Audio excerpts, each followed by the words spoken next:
Wife left me when I was caring for my dying father, but when he made me a millionaire in his will, she came back crawling. I never thought I'd be posting here, but recent events have left me reeling and I need to get this off my chest. Apologies in advance for the long post. Some background: I, 35M, have been married to Sarah, 33F, for 8 years. We met in college and had what I thought was a solid relationship. No kids, both working professionals, comfortable but not wealthy. My father, 68M, was diagnosed with terminal cancer last year, and that's when everything changed. Dad had always been my rock. A self-made man who built a successful business from the ground up, he taught me the value of hard work and integrity. When we got the news about his diagnosis, I was devastated. The doctors gave him 6 to 12 months, and I knew I had to be there for him. I talked it over with Sarah, and we agreed that I would take a leave of absence from work to care for Dad in his final months. It wasn't an easy decision financially, but I couldn't bear the thought of him spending his last days alone or with hired help. Sarah seemed supportive at first, saying she understood how important this was to me. The first few months were tough but manageable. I spent most of my time at Dad's house, helping him with daily tasks, driving him to appointments, and just being there to talk. Sarah would visit on weekends, but I could tell she was growing distant. Our conversations became shorter, more strained. She complained about the extra workload at her job, the loneliness of our empty house. I tried to make time for her, I really did. But as Dad's condition worsened, I found myself spending more and more time at his bedside. The man who had always been larger than life was fading away before my eyes, and it was tearing me apart. About 4 months in, Sarah dropped the bomb. She came to Dad's house one evening, suitcase in hand. "I can't do this anymore," she said, her voice cold and detached. "I didn't sign up for this. I need my husband back, and if you can't be that person right now, then I need to move on." I was shocked. Angry. Hurt. We argued for hours, but her mind was made up. She had already found an apartment and was moving out that night. As she walked out the door, she turned and said, "Call me when you're ready to be a husband again." I was left standing there, feeling like my world had imploded. How could she do this? How could she abandon me when I needed her most? But I didn't have time to wallow in self-pity. Dad needed me, and I threw myself into caring for him with renewed determination. The next 2 months were a blur of hospital visits, medication schedules, and long nights holding Dad's hand as he drifted in and out of consciousness. Sarah made no attempt to contact me, and I was too proud, and honestly, too busy, to reach out to her. Dad passed away peacefully in his sleep exactly 6 months after his diagnosis. I was holding his hand when he took his last breath, and despite the pain of losing him, I was grateful for the time we had together. The funeral was a small, private affair. Sarah didn't attend. It wasn't until a week after the funeral that I finally met with Dad's lawyer. That's when I got the second shock of my life. Dad had left me everything. His house, his business, his investments, all of it. The lawyer explained that Dad had quietly built an empire over the years, diversifying his investments and growing his wealth far beyond what I had ever imagined. I was now worth well over $50 million. I sat there in stunned silence as the lawyer went over the details. All I could think about was how Dad had never flaunted his wealth, how he had always lived modestly and taught me the value of hard work. Even in death, he was teaching me lessons. As I left the lawyer's office, still in a daze, my phone buzzed. It was a text from Sarah. "Hey. Heard about your dad. So sorry. Can we talk?" I stared at the message, a mix of emotions swirling inside me. Part of me wanted to ignore it, to let her feel the same abandonment she had inflicted on me. But another part was curious. Did she know about the inheritance? How would she react? Against my better judgment, I replied, "Sure. Coffee tomorrow at 2? Her response came almost immediately, "Perfect. Our old spot?" I sent a thumbs-up emoji and put my phone away, my mind racing. What did she want? Was this a genuine attempt to reconnect, or did she somehow get wind of my newfound wealth? As I drove home, I couldn't help but laugh at the absurdity of it all. My wife had left me when I was at my lowest, caring for my dying father. And now, just as I had become an unexpected millionaire, she wanted to talk. Tomorrow's coffee meeting was going to be very interesting indeed. I barely slept that night, my mind churning with memories and possibilities. By the time I walked into our old favorite coffee shop the next day, I had run through a dozen different scenarios of how this conversation might go. Sarah was already there, sitting at our usual corner table. She looked good, too good, really. Designer dress, perfectly styled hair, manicure probably fresh from that morning. It was like she was dressed for a job interview rather than a casual coffee with her estranged husband.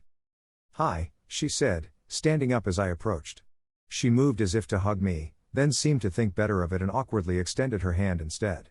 I shook it briefly, noting the nervous tremor in her fingers. "Thanks for meeting me," she said as we sat down. I've been doing a lot of thinking." I nodded, waiting for her to continue. A waitress came by and I ordered a black coffee, declining Sarah's offer to share one of the fancy pastries she'd already bought. "I want to apologize," Sarah began, her eyes fixed on her latte. "The way I left. It wasn't right. I was selfish and scared, and I handled everything so badly." I took a sip of my coffee, letting the bitter taste ground me. "Why now, Sarah? It's been months. You didn't even come to the funeral." She flinched at that. "I know, and I'm so sorry. I wanted to, but I didn't think I had the right. Not after how I'd behaved." She paused, taking a shaky breath. "The truth is, I've been miserable without you. I realize now what a terrible mistake I made." I studied her face, searching for signs of sincerity. Part of me wanted to believe her, to fall back into the comfort of our old life together. But the pain of her abandonment was still raw. "What exactly are you saying, Sarah?" She reached across the table, placing her hand on mine. I resisted the urge to pull away. "I'm saying I want us to try again. I love you, and I know now that I can't imagine my life without you. Can you forgive me?" The moment hung between us, heavy with unspoken words and shared history. I gently withdrew my hand from hers. "I have to ask, Sarah. Did you know about the inheritance when you texted me?" Her eyes widened, a flicker of something, surprise? Guilt? Crossing her face. "Inheritance? What do you mean?" I leaned back in my chair, watching her carefully. "Dad left me everything. The house, the business, investments I never knew existed. It turns out he was worth quite a bit." Sarah's mouth opened and closed a few times, no sound coming out. I could almost see the gears turning in her head as she processed this information. I had no idea," she finally managed. "That's incredible, but it doesn't change anything. I reached out because I miss you, not because of money." I wanted to believe her, I really did. But the timing was too convenient, the coincidence too great. "How did you find out about Dad passing?" I asked, keeping my voice neutral. Sarah shifted in her seat, suddenly finding great interest in stirring her latte. "Oh, you know how it is in this town. Word gets around. A friend of a friend mentioned it, and I felt terrible that I hadn't been there for you." I nodded slowly, pieces falling into place. "A friend of a friend, huh? Would that friend happen to work at Jameson's funeral home?" The color drained from Sarah's face. "What? No, I don't think so." "Why?" "Because Dad's funeral was private, Sarah. Immediate family only. The only way you could have known is if you were in contact with someone from the funeral home. And given that Jameson's handles most of the high-profile funerals in town, including for wealthy clients." Sarah's composure cracked. Tears welled up in her eyes, but I couldn't tell if they were from genuine remorse or frustration at being caught. "Okay, fine. I heard about the funeral from Lisa at Jameson's. But I swear, I didn't know about any inheritance. I thought maybe this was a sign, a chance to make things right between us." I stood up, suddenly feeling suffocated by the small coffee shop. "I think we're done here, Sarah. I appreciate your apology, but I don't think there's anything left to salvage." "Wait," she cried, grabbing my arm. "Please, can't we just talk about this? I made a mistake, but I still love you. We can work through this." I gently removed her hand. "The mistake wasn't leaving, Sarah. It was coming back only when you thought there was something to gain. Goodbye." As I walked out of the coffee shop, I felt a weight lift off my shoulders. The pain was still there, but now it was mixed with a sense of clarity and, oddly enough, gratitude. Dad's final gift wasn't just the inheritance, it was the chance to see people's true colors. Over the next few weeks, word of my newfound wealth spread like wildfire. Suddenly, old friends I hadn't heard from in years were reaching out. Distant relatives I barely knew were sending friend requests on social media.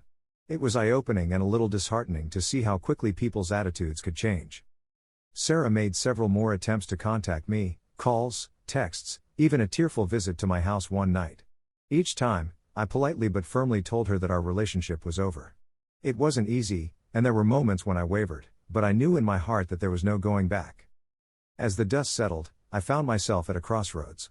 I had more money than I ever dreamed of, but I felt oddly empty. Dad's business was running smoothly under the management team he had put in place, so there was no pressing need for me to step in. For the first time in my adult life, I had the freedom to do anything I wanted. It was during a late-night cleaning session, as I was going through Dad's old papers, that I found my direction. Tucked away in a folder was a stack of thank you letters from various charities Dad had supported over the years. Cancer research foundations, children's hospitals, educational programs for underprivileged kids, the list went on and on. I stayed up all night reading those letters, tears streaming down my face as I discovered this hidden side of my father. He had never boasted about his charitable giving, never used it for tax write-offs or public recognition. He had simply seen needs in the world and done what he could to help. In that moment, I knew what I had to do. I would honor Dad's legacy not by simply preserving his wealth, but by using it to make a difference in the world. I began researching charities and causes, looking for ways to create meaningful change. I started small, making donations to local organizations and volunteering my time. But as I got more involved, I realized I wanted to do more. I established a foundation in Dad's name, focusing on cancer research and support for families dealing with terminal illnesses. The work was challenging but incredibly rewarding. For every family we helped, every breakthrough in research we funded, I felt a little closer to Dad. It wasn't about the money anymore, it was about carrying forward the values he had instilled in me. As for Sarah, I eventually heard through mutual friends that she had moved to another city for a fresh start. Part of me hoped she had learned something from our experience, that she would grow and find happiness. But mostly, I was just glad to have that chapter of my life closed. Looking back now, a year after that fateful meeting with Dad's lawyer, I can hardly believe how much has changed. I'm busier than ever, splitting my time between managing Dad's business interests and running the foundation. I've made new friends, real friends who value me for who I am, not what I have. And you know what? I'm happy. Not because of the money, but because I've found purpose. Dad's final gift wasn't just financial security, it was the opportunity to discover what truly matters in life. Sometimes I wonder what Dad would think if he could see me now. I like to imagine him smiling, maybe saying something like, "I knew you'd figure it out, son." And in those moments, I feel rich in a way that has nothing to do with my bank account. So that's my story. A reminder that sometimes life's biggest challenges can lead to unexpected blessings, and that true wealth isn't measured in dollars, but in the impact we have on others. Dad taught me that, right up to the end. And for that, I'll always be grateful. It's been 3 years since I last wrote about my journey, and I'm amazed at how much has changed yet again. The foundation has grown beyond my wildest dreams, and the work we're doing is making a real difference in people's lives. But that's not why I'm writing today. Something happened recently that I never saw coming, and I need to share it. About 6 months ago, I was at a fundraising gala for the foundation. These events always make me a little uncomfortable. I'm not a natural in the spotlight, but they're necessary for the work we do.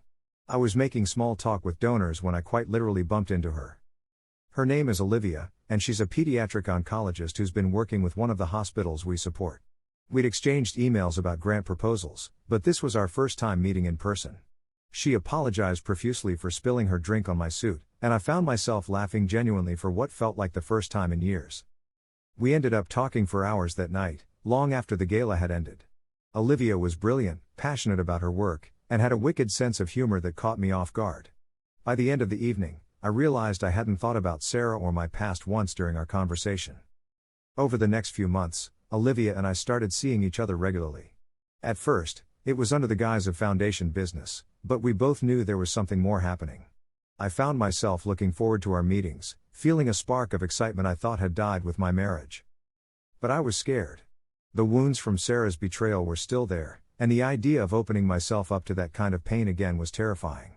Plus, there was the whole issue of my wealth. How could I be sure Olivia was interested in me and not my money? I decided to take a risk. On our 5th business dinner, I confessed everything to Olivia. I told her about Sarah, about my fears, and about my concerns regarding my wealth. I half expected her to run for the hills, but her response floored me.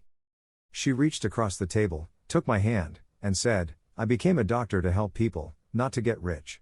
If I wanted money, I wouldn't be working 80-hour weeks in a hospital. I like you, not your bank account. And if you need time to work through your fears, I'm willing to wait." I felt something crack open inside me at her words. For the first time in years, I allowed myself to hope for a future that included love and partnership. We've been officially dating for 4 months now, and it's been both wonderful and terrifying. Olivia is patient with my occasional bouts of insecurity, and she's shown me in 1,000 small ways that she cares about me as a person, not as a meal ticket. Last week, we had a scare with one of Olivia's young patients. The girl's cancer had returned, and for 48 hours, we didn't know if she would make it. I stayed with Olivia at the hospital, holding her hand as she fought to save this child's life. Watching her work, seeing her dedication and compassion, I realized something profound. This is what real wealth looks like.